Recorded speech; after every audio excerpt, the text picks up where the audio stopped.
What's up, guys? We're back. We've got Jason Solomon here. What's up, everybody? Hope you guys are well, man. I appreciate you having me on here. It's great to connect, man. Glad to do this session. Yeah, it's great to have you here. Just want to give a bit of an intro on yourself. Yeah, man, for sure. I'll first start by saying this respect to you, Ahmed and Dinyan, for putting on this podcast.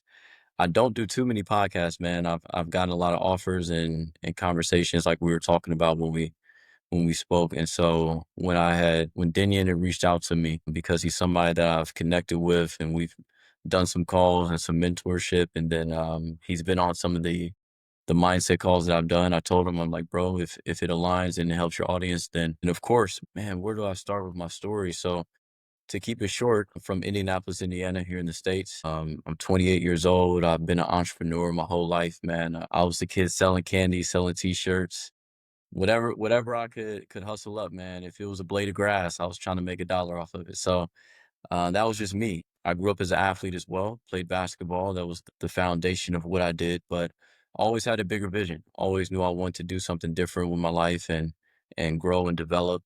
Didn't know it was going to be the things I'm doing today, but throughout experiences, through ups and downs, you live, you learn. And 18 years old is when I started my first official business within health and nutrition. I was very blessed to have some great mentorship of some people that stepped into my life and gave me guidance and showed me the ropes. And had that business for 6 years, and then started doing some different investments, also consulting with some companies and individuals. And I have an accountability group called Self Mastery. So the real focus, man, is shifting people's mindsets, changing the way they think, changing their habits, their paradigms, and showing them a life, man, that they never thought they could have, kind of like how I have today. So I've been blessed, man. I've traveled the world. I've built businesses with thousands of people, had the ups, had the downs, made a lot, lost a lot.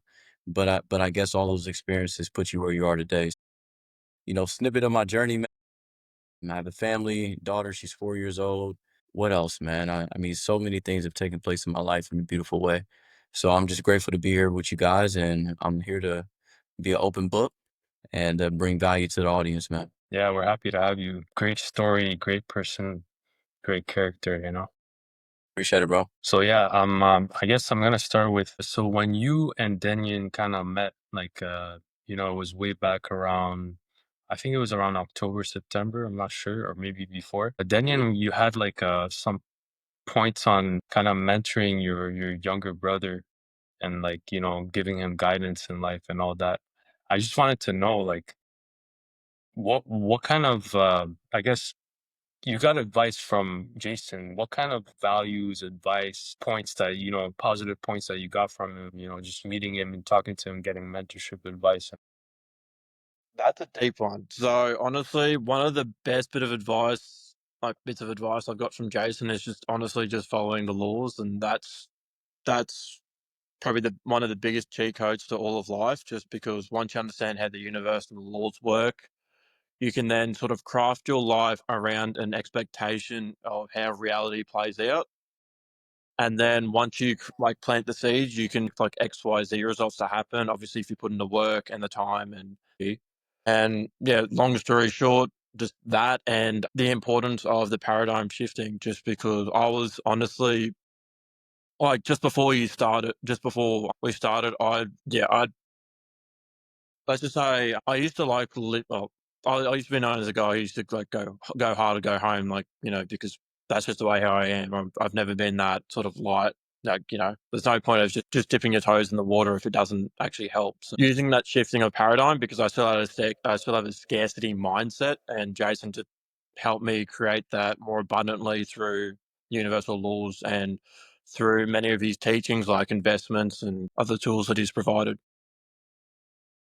That's amazing. And like Jason, like do you have anything, to say to add to, what Daniel just mentioned here? You sharing that, bro. It's always gratifying for me to hear other people take the information and use it because there's so much out there. And so what you just shared about what you learned from me, that's what I learned from my mentors, and I always leverage who I've been around because they changed my life. And you guys probably know like the names Bob Proctor, his wife Linda Proctor. I met them when I was 18 years old, and there's a lot of things I learned from them, but specifically speaking, if you understand how the laws of the universe work, and I'll break it down like this. The universal laws, let's talk about like the law of gravity. Gravity is what we call an earthly law, right? You all know how gravity works. Anything that's heavier than air will fall to the center of the earth. And that law of gravity works, and it doesn't matter who you are. So it doesn't matter if you're a boy, if you're a girl. It doesn't matter if you're black, you're white, you're yellow, you're green. It doesn't matter if you're Muslim, you're Christian, you're atheist, you're Jewish. It doesn't matter. And I always say if we put all of us on top of a building, we can all have different beliefs. We can be different sizes, different colors, different businesses, different races. But if you push us all off the building, we go the same direction, which is down. So when you look at how the law of gravity works, if you don't know how the law of gravity works, you can walk off a building and go down and not understand what just took place. So understanding the laws of the universe, man, like law of cause and effect, whatever you put out must come back. That to me changed what I did. It changed how I approached business. Understanding, law of vibration. We hear about the law of attraction, but then again, you only attract whatever frequency you send out into the universe. So those laws, man, changed my game. It added so much value to my perception. It added value to how I did things. It made me aware that you can never run from anything you do. So be careful about what you say, be careful about what you speak. Life or death is in the tongue. So all those laws, man, and I work with companies today, companies that are, extremely big in what they do. Some of them done hundreds of millions, some of them are just now starting, but I see how the laws work in every single business. It doesn't matter what you're into. There's certain things that don't change. And I think if we focus on helping people with the things that don't change, no matter what you do, then we can help anybody grow to where they want to be. So, Denyen has a different business than me, but the laws work for him the same way they work for me, right? So it's just cool to see how that has taken place, man. And a lot of the things that I learned in a major way from my mentors, I always try to give it back to the next person. So when you hear me speak, you're not hearing Jason, you're hearing what Jason took from somebody else. And so I think we're all that example of a regurgitated person. There's no original truth, right? There's just one. Or there's no new truth. It's just one original one. So I would say that's huge, man. Understanding the laws of the universe. I agree with that, man. I mean, coming from a physics background too, like I studied like a lot of this science, like physical sciences and all that stuff. Like I completely agree with this, you know. Like there's something fundamental to the way the universe works, the way, you know, everything was established like on Earth, even like down to coefficients, you know, the speed of light, Planck's constant, you know, all these things in quantum physics, like you can't change them. And we Exactly. base everything, you know, in engineering, everything is based on that. The like, you know, even like for instance, you want into space or even like throw something here on Earth, you have to follow Newton's laws, right? So 100%, man, I agree with that. 100%. Like it's very important to see like these things, have like know them, like understand them whenever you want to like say start a business or start something new, relationship. Like you got to know like there's truths like that are never going to change, no matter who you are, no matter when you're born, where you come from. So yeah. Love it, bro. So yeah, like moving on to, I guess, your progress, your journey. I was gonna ask you, like you said, you mentioned you do like recently we spoke, you said you had a retreat in France, right? I wanted Mhm. to know how you kind of, I guess, gather people around like the advice or mentorship that you're about to give them. You know, what makes people attracted to you? You know, how you give them, how you have like a sense of deep connection with them. You know, how you kind of give them direction. You know, in life. So I just wanted you to expand a bit more. You know, for our audience to know. Yeah, yeah. Yeah, man, that's a very good question. I mean, I hope my answer is gonna help people that either want to be a part of something like that or even do their own. Because I'll use me and Denyen as a great example. So I met Denyen through a young lady named Christiana. Christiana was in my previous business.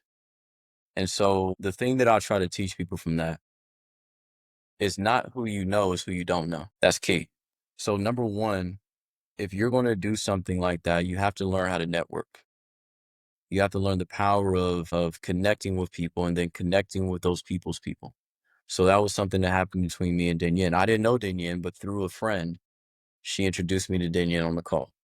Now, when it comes to bringing value to people, I have a friend who was looking to start a podcast actually, and she was asking me for some advice because I don't do a podcast, but I have a mindset call that I've been doing every single week for I don't know, man, 9 years or something like that. So I do those calls with either people I'm working with in business, let them hop on. Danienne's been on a large number of those calls as well. Q&As just for people to bring questions about mindset, business, personal growth.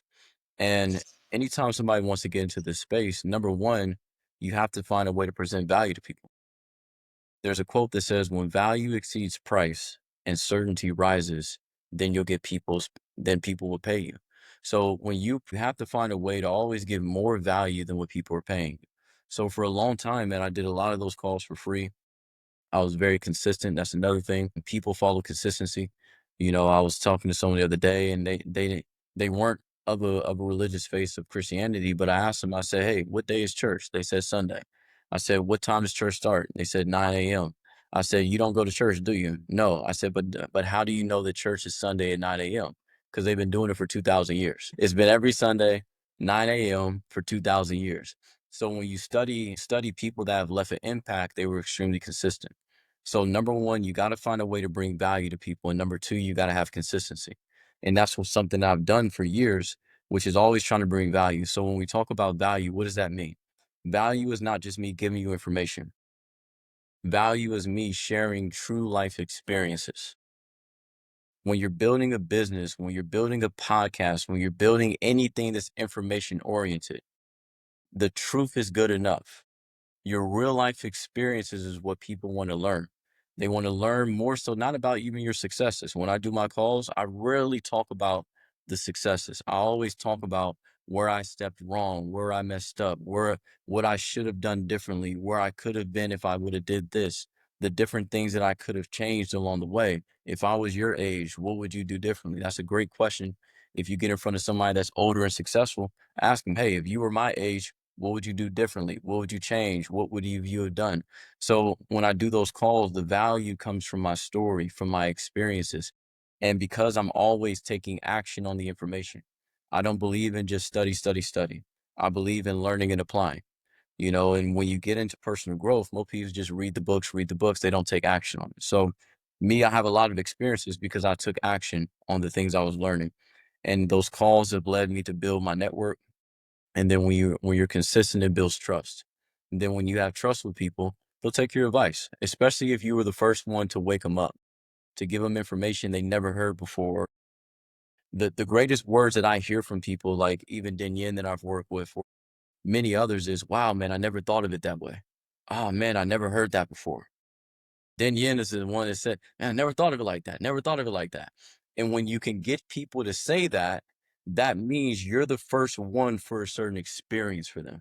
What do we remember? The second best or the first? This is why LeBron, Kobe, even though they may be just as good, they're never going to say he's better than Jordan. Not because they're not better, but because Jordan was the first. So we remember the first. So be the one for someone is what I tell somebody. Be the first one to give someone a listening ear. Be the first one to tell somebody, hey, you can do it. Be the first one to give somebody free value and not look for anything in return.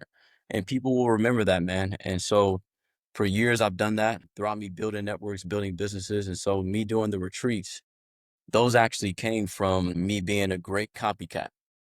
And so a key to success is being a great copycat. Just make sure you copy the right cat. And so I copied my mentors. I went to these events for years. I've traveled the world being a student at these events, and I've been blessed to even speak at events. And so with my time, though, even with me speaking, I still was studying how my mentors were hosting the event, how they set it up, how they did the lighting, how they did the ticket sales, how they brought people together, how they presented the value. And I said, you know what? I'm in a place now where I can do those things on my own because I've built the network and I've built the reputation for people to trust me. And so that's when I launched off with my accountability group retreats. They're called the Self Mastery Retreats. We're doing one in London in 2 weeks, and then, or I think maybe 3 weeks from now, having one in London, then in Utah in August, and then the south of France, which is called the Self Mastery 100K Retreat, which is where we're going to be showing entrepreneurs how to make 100,000 from their business in profit, not just in revenue. You know, Denyen was on that call that I did to explain it. So it's really came from, man, building value, being consistent, and really giving people the truth on your story, and people will follow that, man. So that's really the to sum up, that question. I hope that helps. Yeah, that's a big answer, man. There's a lot of value points that you gave out there. I really appreciate it. Yeah, and I was just gonna, I guess, add on to that, like you mentioned, you were saying, like, consistency. I heard that. That was really important too. When we started this podcast, me and Denyon, we stressed a lot on consistency, discipline, no matter what time, what day we're gonna wake up. Like he's doing them consistently every morning, 6 a.m., 5 a.m. sometimes. Like the first one was at like 4 a.m. as well. Yeah. Yeah, And me too, when I started initially, like I was also putting in those reps in the morning and doing these editing sometimes at night after work. So it was like it really like paid off like when it built that momentum, that discipline. And then like, we're able to now like keep going with, our guests, the value that we can bring on this platform. And yeah, I mean, whoever's out there like thinking about starting a podcast and everything, you guys got to make sure like it's a commitment too. You're putting in time no matter what. It's like raising a kid. You gotta no matter what, just show up. So it's like same with any kind of commitment in life. But yeah, uh, yeah. There's a lot of points you mentioned. I mean, you guys can listen, but yeah. I was gonna say you did talk about you said something about kind of being the first in someone's life, right? Being the first to make them think a certain way or a thought pattern or mindset shift. That's really important, and I was gonna mention to you, Daniel, too, because you have your younger brother, and he's literally just experiencing life, like growing up and everything. Like, I could tell like why Jason had a big impact because he kind of gave you those firsts too, and now you get to do the same thing with your younger brother, right? So yeah, I mean, if you have anything to say, Daniel. Honestly, just the older he gets, the more I need to guide him, and I just need to just sort of redo the whole Jason experience. I'll probably get year one in like the next 20 odd years if you're still doing what you're But you can doing. clearly see like the transfer, like where Jason got his mentorship, and then you're basically gonna be doing the same thing, right, to your younger brother and maybe to another, like our audience and another group of people out there.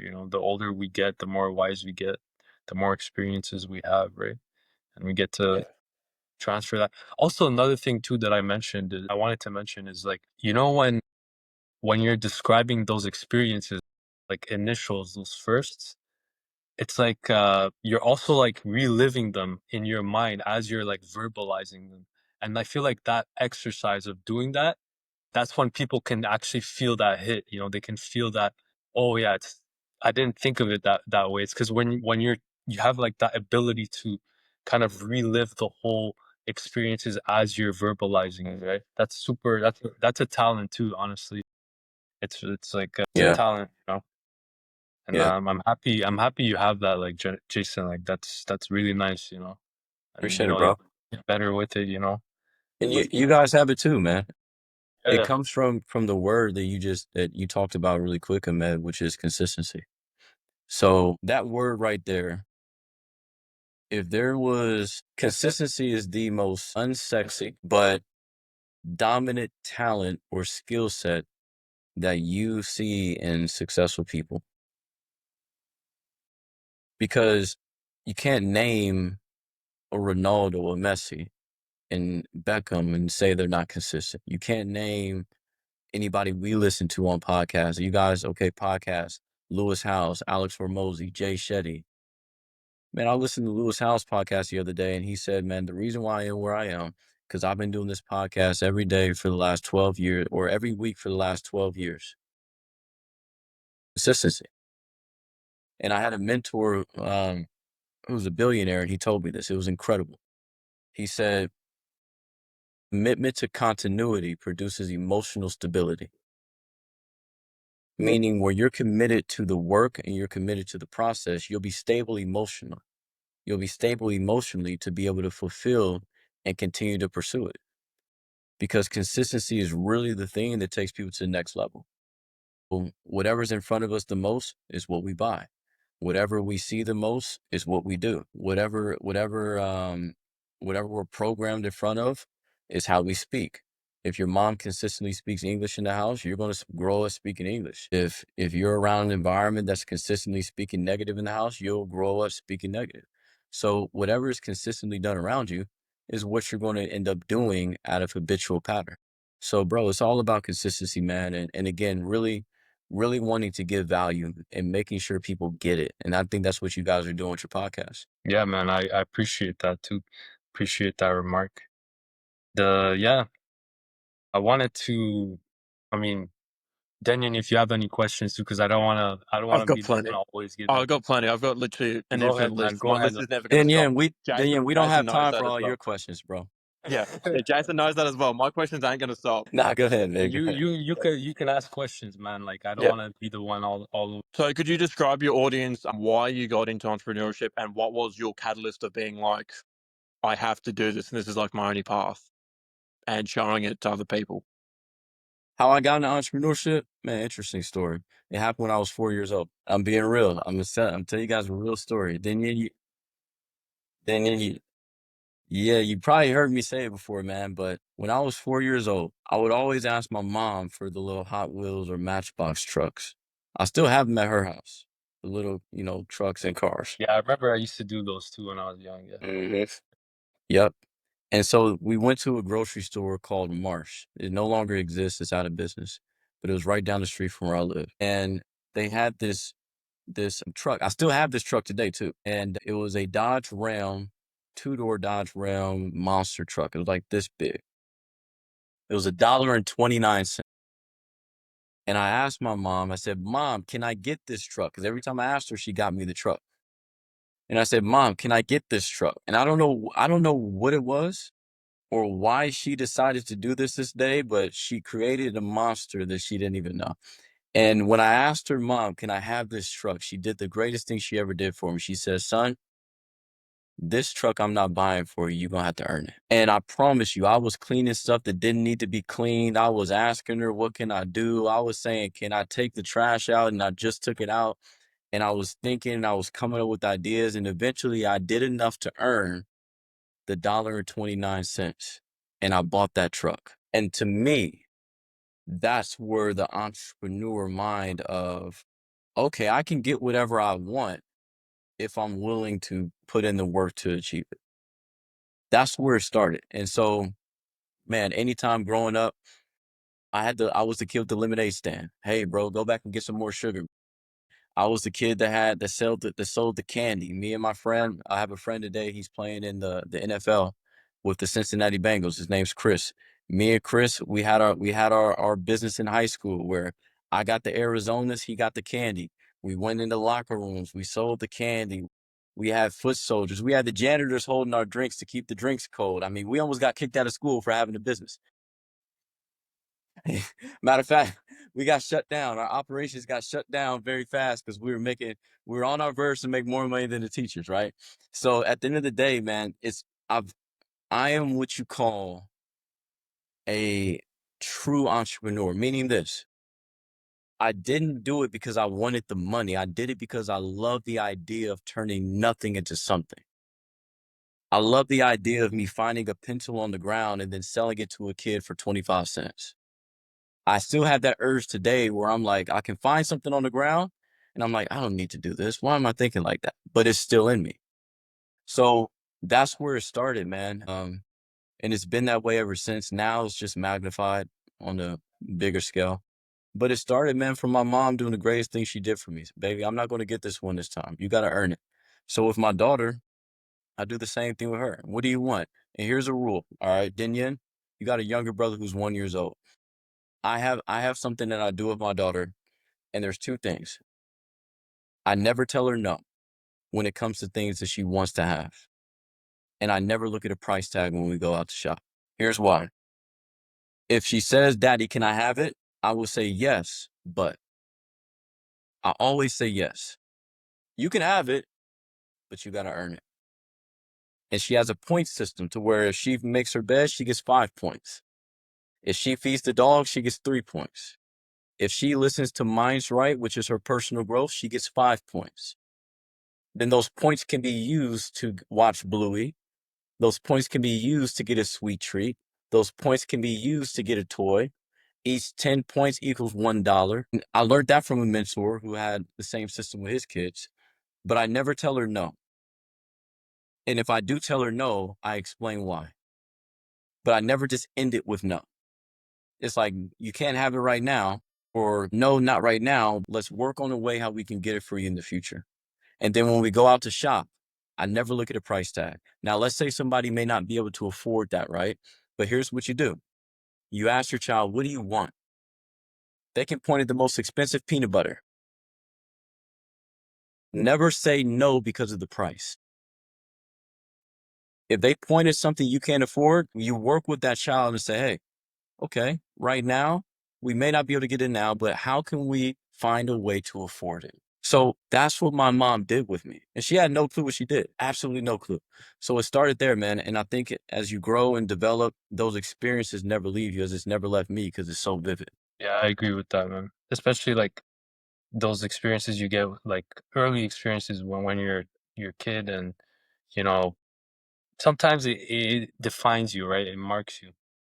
Mhm. That's really nice to be able to hear. You're also blessing her with that same, like, entrepreneurial spirit that you've been brought up with as well, just with that whole point system and Yeah.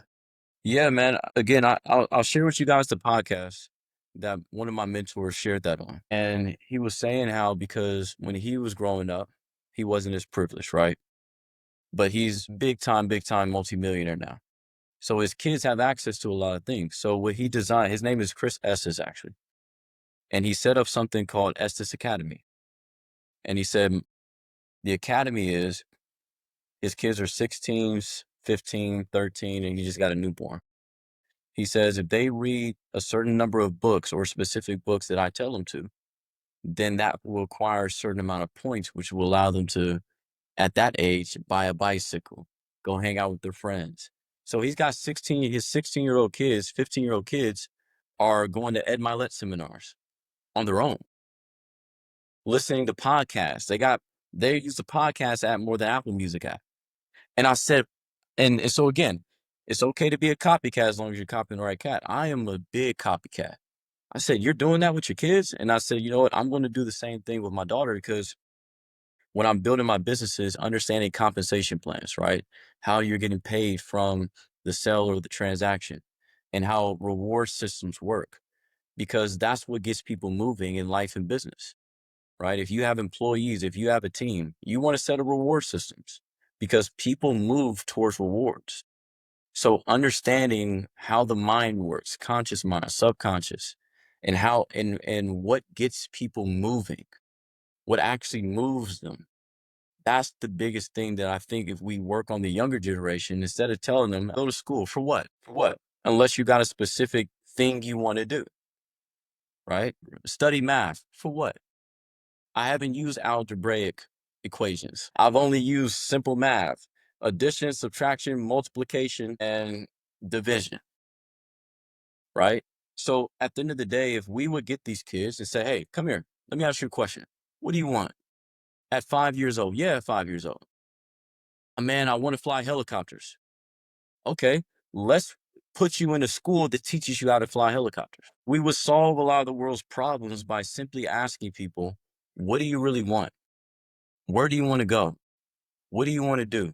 If you had all the money in the world, what would you do with your time? It's one of the greatest questions my mentors asked me. Why? Because time is essentially your life. And money is the thing that's in front of people from doing a lot of things. So let's remove money out the way. If you had enough money, what would you do with your time? Where would you go? What would you do? Who would you be with? Because to kids, they don't know money. My daughter doesn't know a limitation. She only knows I want. She doesn't know prices. She's not programmed there. So if we would take the kids that are not programmed with limitations, it's a lot easier to work with a 5-year-old than a 50-year-old. And we would ask them, what do you want? And we won't stop working with the kid until we design a plan or a strategy that can help them get one step closer. Man, we'll see how kids operate in the world, man. So it's such a cool thing to understand that. And yeah, I was blessed, but you guys are just as blessed, man, to have this information and to understand that now. And let's teach the next generation that. Yeah, man. Right on. I'm really grateful for this, man. Honestly, it's a lot of advice, raising kids, especially in this world. When a kid's born, it's a pure thing, They have, like you said, no limitations. They have no concepts of caps, prices, you know, uh, Or they, just ones for and them, it's just, zeros. it's literally, they can do whatever they want. They feel like a superhero, right? They can fly, you know? So it's like you said, you have to basically the kind of work on their desire for what they want to do, and then keep them consistent on that. Mhm. Those are, I feel like, the two most important, powerful things for a kid. And then when they're consistently working towards what they want, like you said, you're gonna see, like, bro, we might solve cancer, we might solve, like, maybe flying cars in the next 5, 10 years. Like, Mhm. I don't know. We should already be on the moon with, like, our our like an infrastructure, buildings, all that stuff going back and forth. Like, we should be able to send passengers, to space. All those things could happen. So I mean, like, there's so much to like, as a human species, to unveil and discover.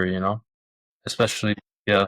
But also, as you said earlier, our biggest problem is that we create our own limitations, and that's pretty much our barrier. And pretty much, you've got to you've got to pretty much impregnate the thought to actually create that new identity, and then just go from there, and just protect it with all your life. Mhm. Yep, I agree, bro. There's a book, man. I've been studying this book for 10 years, 9 years. August 3rd of 2015 is when I first got this book. I still got the original one. I think everybody needs to get this. It's called Power of Awareness by Neville.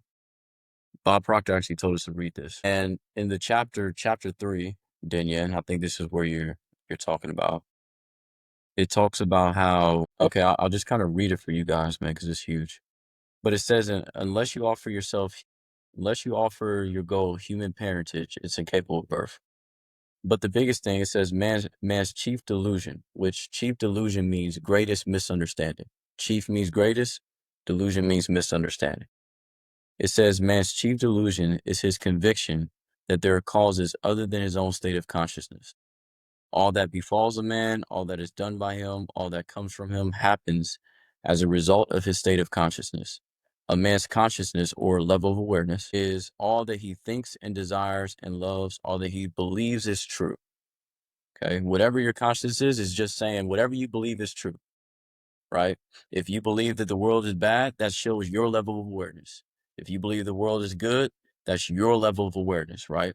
So cup half full, cup half empty. That's you get to experience whatever portion of awareness you have from this world. So it says that's why a change in consciousness is necessary before you change your outer world. Rain falls as a result in the change of temperature in higher regions of the atmosphere. So, in like manner, a change of circumstances happens as a result in change of your state of consciousness. Then it says, be ye transformed by the renewing of the mind. But it says to be transformed, the whole basis of your thoughts must change. But your thoughts cannot change unless you have new ideas, for you think from your ideas. All transformation begins with an intense burning desire to be transformed. The first step of renewing the mind is desire. You must want to be different before you can begin to change yourself. Then you must make your future dream a present fact. You do this by assuming the feeling of the wish fulfilled. And it says this to summarize it. Says the assumption is persistent in until it becomes your dominant feeling, the attainment of your ideal is inevitable. The ideal you hope to achieve is always ready for incarnation, meaning birth. But unless you yourself offer it human parentage, it is incapable of birth. So all this is old English too. So you guys are going to have to read this book for 10 years like I did to understand it, because I didn't understand the word. But all that's saying is this. Whatever idea you consistently hold, consistently feel, consistently get emotional with, that's the one that your body's going to express through action. And action plus reaction equals results. So it's no different than having a baby. It's no different than understanding the process you go through to have a child. It's planting a seed. Whatever, you can't plant oranges and get pissed off if you got grapes. Just like you can't think a negative thought and be pissed off while you don't have positive results. Whatever you impregnate or put into the earth's responsibility is to accept what you put into it and then to give back multiplied of what you give it. Have you ever put a seed in the ground and the fruit that popped up was the same size as the seed? Or was it always bigger and more multiplied and expand? You put one seed in the ground, you get an apple tree that has 50 different apples, and then in 50 apples, you got 50 different seeds. So what that shows is whatever you plant in the earth, your subconscious mind, is going to return it magnified. So that's why it says the rich get richer, because they magnifies, it multiplies. So yeah, bro, it's like we have to learn how the mind works, man. And the mind's a beast, and you can program this thing however you want to program it. The mind's not good or bad. It's whatever it's directed towards. I've also noticed your coaching and your mentoring is very is very comprehensive on the reprogramming of your mind towards that like rich phase then people just being stuck in that awareness of disbelief or of like a poor belief system. Like that's honestly where you had the biggest change from what I've seen from a lot of the people, especially including myself, and just basically sharing along your teachings. And it's just basically your teaching is just multiplying because I'm just doing the same sort of thing. It's just, and then So as it's like, hey, it connects more people back to you, and then it just connects to the source, and then it just multiplies again, and then it's just yeah, yeah, bro, we got to share it. it's like it's like literally an infinite money glitch at this point. It's it, bro. And that's what again, I support you guys with your podcast because I see that that's what you guys are doing. Like information wasn't ours in the first place, so it's not ours to hold. Okay, you ever heard the term called currency? Currency means money in motion, a flow, a stream. So same thing with money. If people try to hold, actually, literally, if you hold like physical cash, like physical money, and you try to bury it, it will start to mold. It literally will mold. So if money is not in circulation, it actually will deteriorate. Literally like physical money, right? But obviously we're in a new age. But it's like a car. Let's say we buy a new Volkswagen, 2 new Volkswagens today. One Volkswagen we drive for the next 10 years, and the other one that we don't drive until 10 years. Which one's going to have the problem starting? The one that we've been driving or the one that we haven't drove for 10 years? The one we haven't drove for 10 years. Well, you can say, well, I've never used it. It's new. It's fresh. There's no miles on it. Well, because you haven't started it up and used it, the purpose of a car is designed to be used, not to sit still. If things sit still, nothing stays the same. It either grows or disintegrates. It progresses or it degresses. So it's life, man. So that's why information has to continue to funnel through. Information has to continue to exchange hands. Yeah, you can probably charge somebody for your IP, your intellectual property, meaning the ideas that you generate. That's what I would charge somebody for. I don't charge anybody for the information. I charge them for my intellectual property for me to be able to share the information from my point of view, but the information needs to flow. It has to flow to the next person.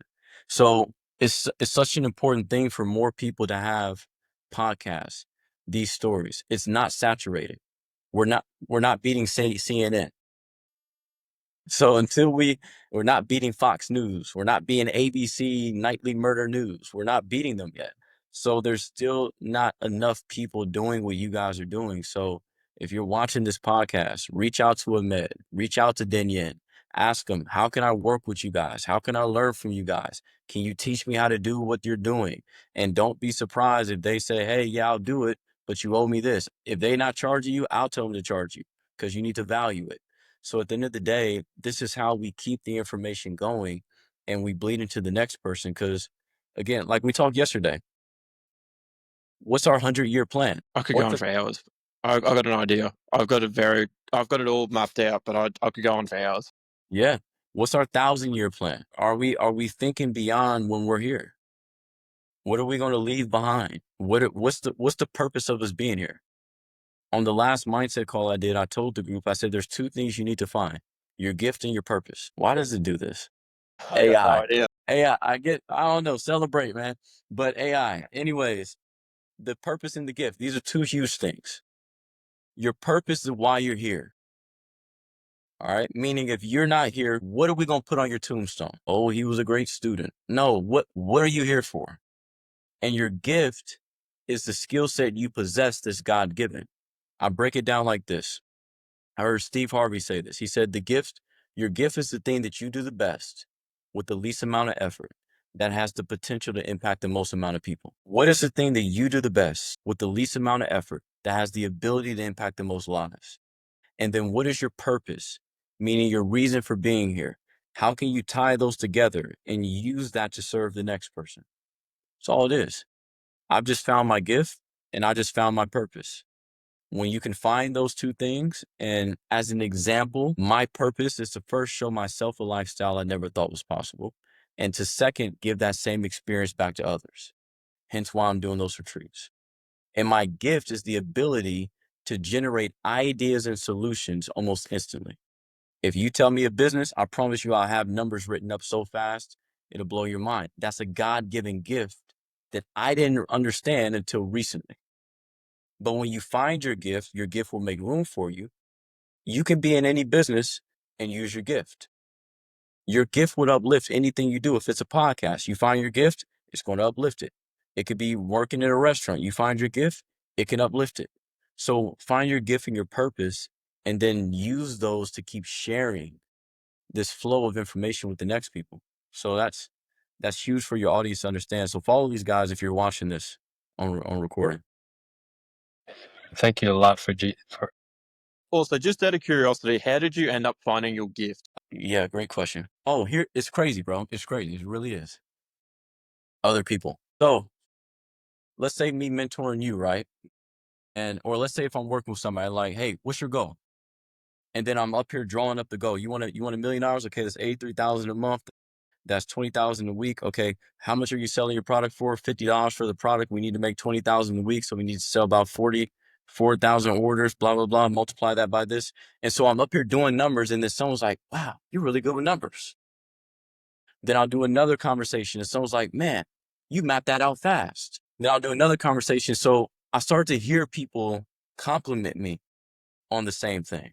I start to hear people say, "Hey, you're pretty good at this," and it was kind of the similar thing that people were saying. Then I stopped and I said, what is the thing that I do the best with the least amount of effort? For me, it's generating ideas.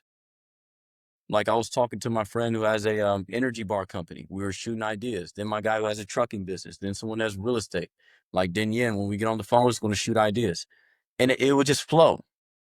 There wasn't any resistance to me just sharing ideas, sharing solutions, coming up with numbers, coming up with figures. It would just flow. And so the gift for me to understand was not something that I liked to do, because I never liked to talk to people.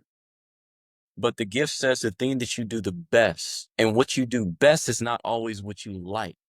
That's, I think, some confusion for the gift. I like playing soccer. I ain't the best at it, right? I like doing some things that I'm not the best at, but the gift is the thing that you do the best. The thing you do the best. So I found that through me talking to other people, and then other people saying, man, you're pretty good at this. And then I would kind of gather, okay, so-and-so said the same thing. Okay, this person said this, okay. Then I kind of mapped it out from there. The purpose, that was deep, man. Okay, the purpose for me was when I woke up at 18, when I got in personal growth. I think your purpose on life is to serve people the way you've been served in a positive way. That's a part of it. So when I was 18 years old, my brother took me around his friends. These guys were my age now, late 20s, 30s, killing it in life, killing it in business. living a life I never saw unless you were an athlete. Like these guys were making millions, traveling the world, had time, had money, had success, doing all the crazy things. And so I was introduced to a lifestyle that I never thought was possible. I thought the only way you got there was by being an athlete. So I saw something I never even thought about was real. And it shook my whole world. And so I was like, man, I want to give that same experience back to others too. But I want to keep experiencing it for myself. I think too many people skip over them first. So that's why for me, my purpose is to first show myself a lifestyle that I never thought was possible, and then be able to give that same experience back to others. Take them places they never thought they would go. Do things that they never even imagined they can do. Because if you're doing something you never thought you can do, what else can you do that you just haven't thought of? That's the question. So again, if you're doing something you never thought you would do, what else can you do that you never thought of? Does that make sense? So to me, that's how I found out those two, man. Very interesting. How Also, about you just to guys? add on to that, Yeah, go what ahead. has been the most life changing? What has been the most life changing event out of like everything that you've created? Big question. You know what? It's a very, very simple thing. All right. I'll take it to the biggest thing I've ever learned because that matches the event. When I first met Bob, well, no, I went to Bob Proctor's house when I was 20 and I was having dinner with him. How I got there, that's a hell of a story itself. We ain't got time for that story. In Next Toronto, episode. right? So I was telling a Mets from Toronto, so that's where I would go to Markham and Thornhill because they lived in that area. And it's crazy. I found out they lived like 5 minutes away from Drake, right on Bayview. And I was like, hold on. And I saw Drake's music video of his address, and I drove by his crib. I'm like, bro, this is crazy, man. So Yeah, side note. Toronto's big. Anyways, I love Toronto, man. Toronto's my second home, and yeah, I love Toronto. Anyways, I was at his house, man, and I just couldn't eat. I mean, I don't know if you guys. I pray you guys, if you haven't already, get into a presence of somebody of that magnitude and be able to be around those type of people just for a day or two because it's an energy you can't really describe. It breathes life into you. It breathes, I can do this as well because you realize that they're just real people. And so it did something for me, man, that I can't describe. But anyways, I couldn't eat. Everybody else was eating. I'm just thinking. And I remember Bob was sitting on the left of me and I asked him a question. I said, hey, man, what was the biggest thing you ever learned from your mentor, which was Earl Nightingale? Look him up, one of the greatest. And Earl Nightingale was mentored by Napoleon Hill. Napoleon Hill was mentored by Andrew Carnegie, who was the first billionaire in America. So if you look up the lineage, that's where it came from. Anyways, I asked him, I said, what's the biggest thing you learned from Earl? And I remember he was eating. We were eating steak, potatoes, and multicolored carrots. It's how vivid. It's crazy that you remember those fine moments like that. And he looked at me. He stared at me for like a minute. And then he said, don't waste time.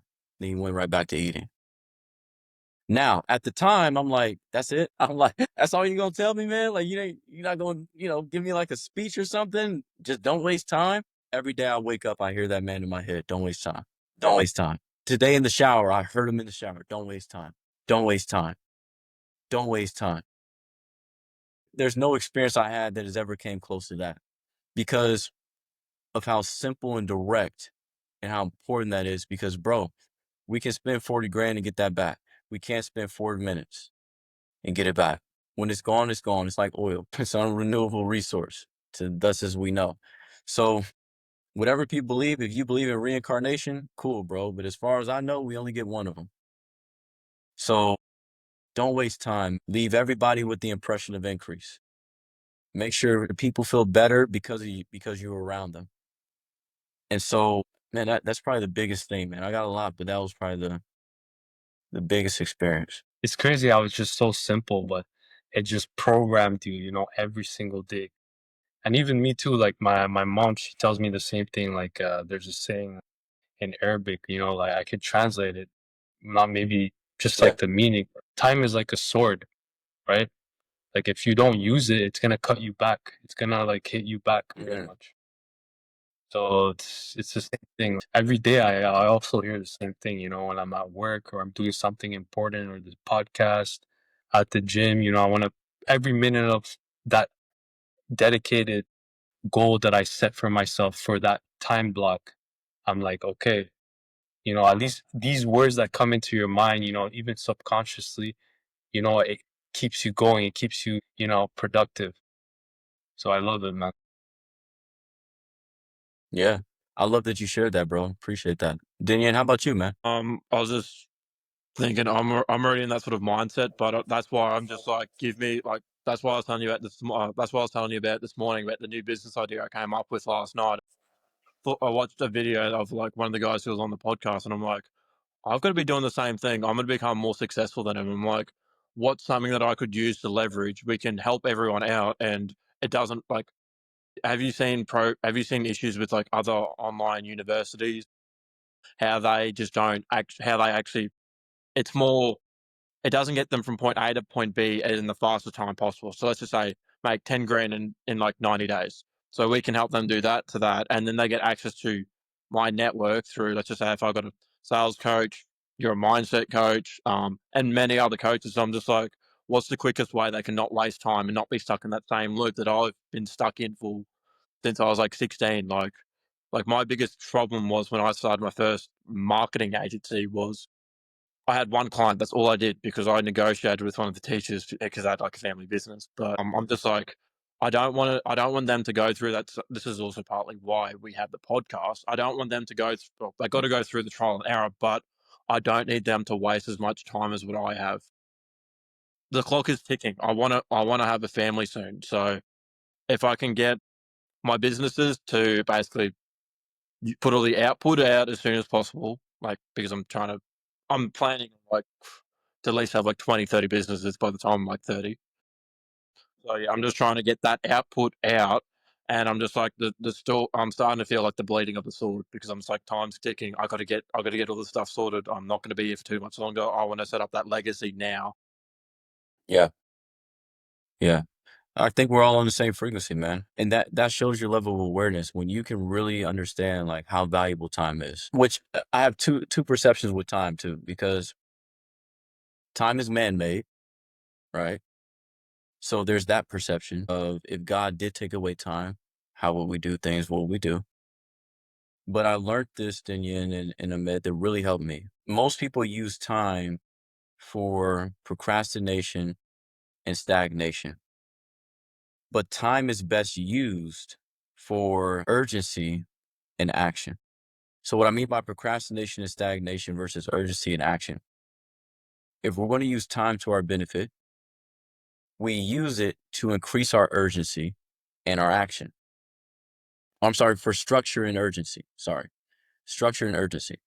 We use time to give us structure and to increase our speed so we can kind of see what we need to do when we need to do it and not trip over our toes. Structure and urgency. But most people use time for procrastination and stagnation. They use it to not move forward and to stay where they are. So how can we use time and teach people how to use time effectively, efficiently when it comes to actually having actionable steps to do activities, money making activities? Like Dinian, I never got off the phone with my mentor and they didn't give me an assignment. The big problem with a lot of the personal growth stuff is it's motivation. Motivation, which is a motive for your action, which in reality, the only way you get motivation is from you. So like Jim Rohn said, he said, if you have an idiot and you motivate them, now you got to motivate an idiot. So what we need to do is give people inspiration, which spire, S-P-I-R-E, comes from the Greek or Latin, or I think it's Latin or Greek, which means to breathe life in, or to breathe in.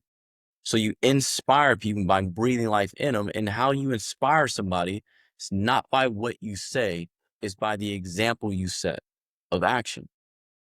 So if we can teach people from our inspiration and then give them directive action steps, then you've heard me share this before, and this may be kind of new, but there was one day, man, when I was with Bob, and like I said, I talk about him a lot because they changed my life. And Bob was a gangster when it came to doing business. He was legit. He was legit. And at his peak, if you wanted to work with him, let's say Bob was to do this podcast for an hour, you owed him $60,000.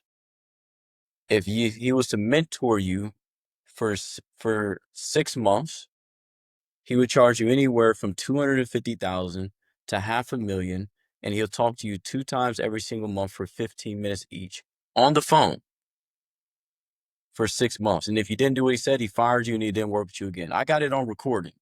So and he says it all the time. Anyways, I was at his house one day, and I forget the scenario. We were having lunch or something in his table, and he said this. He said, the damnedest thing. He said, people pay me millions of dollars for me to work with them. He said, they're not paying me for more information. He said, because they can find all my information on YouTube for free. If you buy a Bob Proctor program, you can find it on YouTube for free. I'm not saying don't buy the program, but you can find the same stuff on YouTube for free. Only difference is organized and directed, like Think and Go Rich, specially organized, directed information. But he said they can find my information on YouTube for free. He says, so people are not paying me for more information. He said they're paying me because they're not doing what they know they need to do, and they want me to help them get it to work. When I heard that, I said, that's it. How do we get people into action faster, Daniel? Like you said, cut the time frame. Like, let's stop thinking about what to do and start doing what we're thinking. That's it. We know how to eat healthier. Why don't you eat healthier? I don't know. We know how to improve our business. It's about doing what we're thinking. Ahmed, bro, it's so cool, man. Like, there's a quote I heard that said, prayers when you're talking to God and intuitions when God's talking to you. And you talk to God through images, God sends you images, right? That's how the communication happens. If you read the Quran, the Bible, it breaks that down very deeply. But anyways, intuition is perfect. We always get a signal. Because when you send out a thought, what should I do? The answer automatically comes. That's why in the Bible says, before you speak, I'll hear you. So the answer automatically comes back. When we have a thought to call a person, have you ever called somebody and they said, man, it's crazy. I was just thinking about you. Then yeah, we do that all the time. All the time. Yeah. Bro, I was just thinking about you. Man, I was just about to reach out to you. You know why? Because sending out a thought is sending out a frequency. And scientifically, you can never send out a frequency without connecting to the equal and opposite, polar opposite, polarity frequency. So when you think about what to do, that's because it's connected to that frequency in the universe. So if we don't do what we're thinking, we're literally not taking the exact step that must be took to move us forward. It's scientific. We can call it, bro, it's so deep, man. So if I get a thought to call somebody, I promise you I call them. And it's all, man, I was thinking about you, man. Hey, if I get a thought to tell somebody about a business deal, I'll always do it. They're like, man, I was just thinking about doing the same thing, da da da. Because I promise you, you can never send out a frequency that doesn't connect to another. So if we learn how to listen to that intuition, the voice of God is what I call it. And we learn how to take action immediately. Take action. There's enough biblical, scriptural, you call it prophecy, whatever it is, where God's talking to the prophet. Bro, that's all it is, Moses hearing what she should do, then he goes to do it and it ends up working. We have the same gift, man. Alex Hormozy talks a lot about this, just taking action no matter what. And even feeling while you're taking action, you still keep taking action no matter what. Because you're not going to let one thought go by where you're just not going to consider it as an action. You're going to, keep trying. Eventually, you're going to succeed. It's really that simple. And yeah, I mean, Yeah. we right now we're almost at an hour, so we're gonna try closing things. But You're good, man. We got to do this again. Yeah. oh yeah, for sure. We might And also do one this last again in the question. next. One last Yeah, thing. what's up? What's your question, Daniel? I was curious, why do you have like the Arabic writing in your Instagram bio? Oh yeah, that's that thing. The Arabic writing in mine? Yeah. Very, very interesting, man. So the Arabic writing, if you translate it, it says King Solomon in my Instagram bio. That's what that Arabic writing means in my Instagram.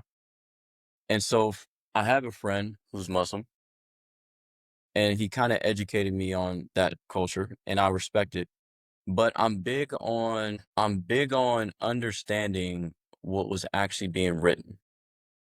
So what I mean by this is I truly believe that we don't really understand the Bible or the Quran or all those old teachings unless we can speak Hebrew, Arabic, Sufi, or all the languages that were spoken in those time periods. Yeah, I That agree makes with because the that. Bible was translated into King James English. Because if you don't, okay, when First did King James gospel, translate it in whatever time? yeah, the first Huh? the gospel, right, was revealed in like Aramaic too, right?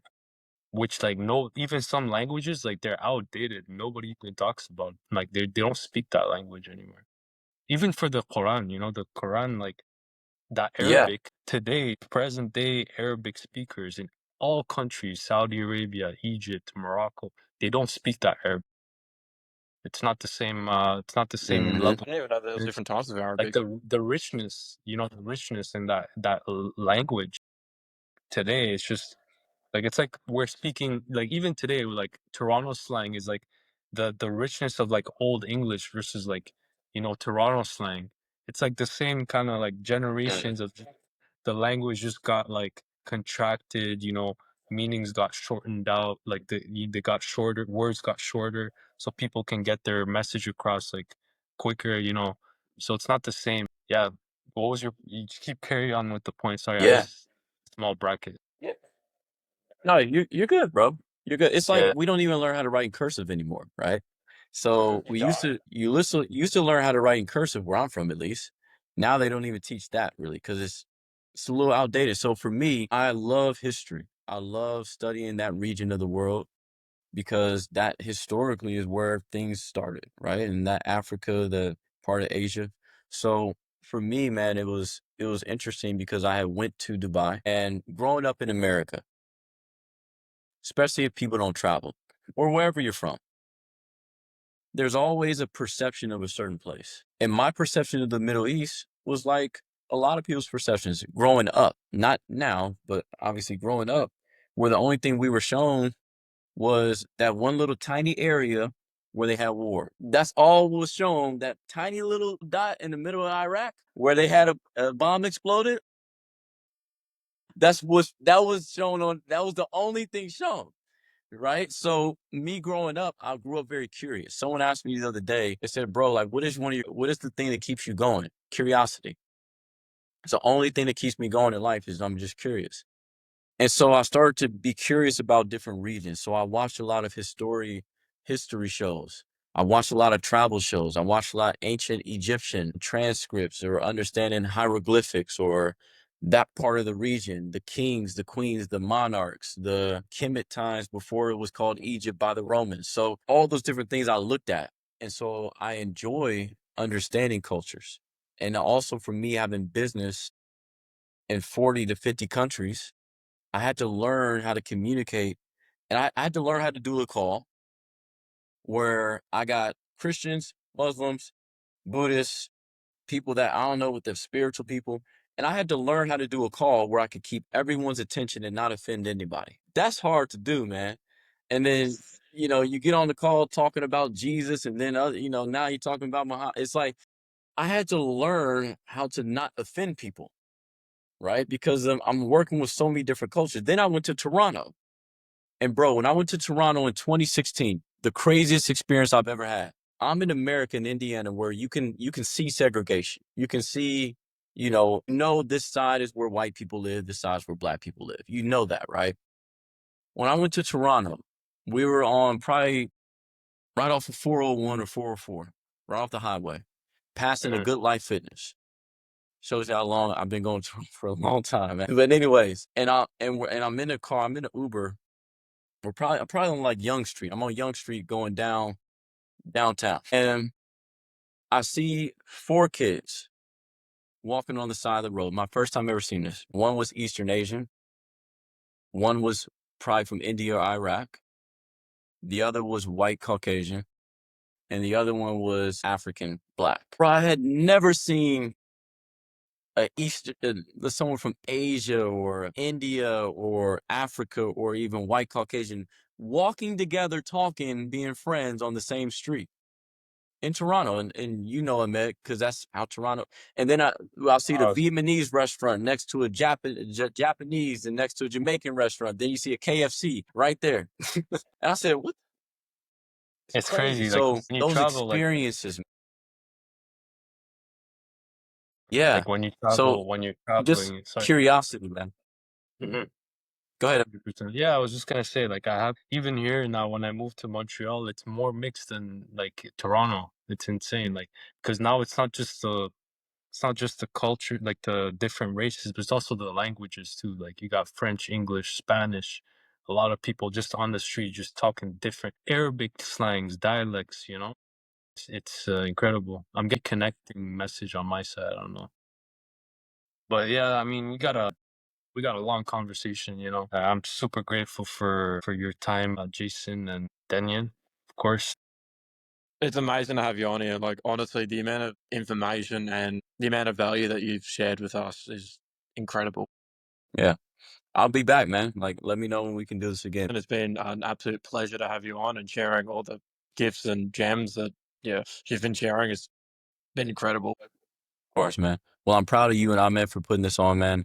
And I'll definitely be back. And whoever is watching this podcast, make sure you direct message Ahmed and Denyen with what you learn, your takeaways, and follow these guys. They know exactly what they're doing, and they're really here to serve. And so, if you want mentorship or guidance from them, reach out to them, and I'm sure they will be willing to help you out. And as am I. So, if you want to follow me on Instagram, my handle is at Jason S34. And so follow me, shoot me a message, let me know that you watched this podcast, and we're going to keep bringing value. So, Dinyen, Ahmed, see you guys at the top, man. Just wait to crowd at the bottom. We'll see you there. We'll Cool, catch you bro. next time as well. Take care, man. Peace. Peace.